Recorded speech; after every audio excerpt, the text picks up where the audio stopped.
రాష్ట్రంలో రైతాంగానికి 20 నుంచి శుభవార్త చెప్పనున్న ప్రభుత్వం. అవును. మే 20 నుంచి రైతాంగానికి శుభవార్త అయితే చెప్పబోతుంది. సో, రైతులకు సంబంధించి రైతులకు కావాల్సిన అన్ని వస్తువుల్ని కూడా సబ్సిడీల మీద అయితే పంపిణీ అయితే చేయబోతున్నారన్నమాట. సో, ఏం పంపిణీ చేస్తున్నారు, ఏంటి అనేది పూర్తి వివరాలు అయితే మీకు వీడియో రూపంలో ఎక్స్‌ప్లెయిన్ చేస్తాను. ముందుగా ప్రతి ఒక్కరు ఒక లైక్ అయితే చేయండి. ఇక వివరాల్లోకి వెళ్తే రైతన్నకు ఏపీ ప్రభుత్వం తీపి కబురు. 16.19 లక్షల క్వింటాల విత్తనాలు సిద్ధం. చిరుధాన్యాలపై 50%, వేరుశనగపై 40% తగ్గింపు. ఏపీ రైతులకు శుభవార్త అయితే వచ్చింది. సబ్సిడీపై రైతులకు విత్తనాలు అందించనుంది జగన్ సర్కార్. ఈ నెల 20 తేదీ నుంచి సబ్సిడీపై రైతులకు విత్తనాలు అందించేందుకు సిద్ధమైంది.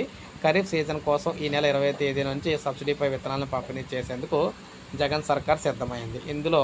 ఇందుకోసం 16.19 లక్షల క్వింటాల విత్తనాలను సిద్ధం చేశారు.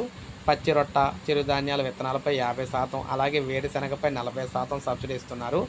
ఎన్ఎఫ్ఎస్ఎం పరిధిలోని జిల్లాల్లో వరి విత్తనాలు క్వింటాలకు రూ. 1000, మిషన్ పరిధిలోని లేని జిల్లాల్లో రూ. 500 చొప్పున సబ్సిడీ ఇస్తున్నారు.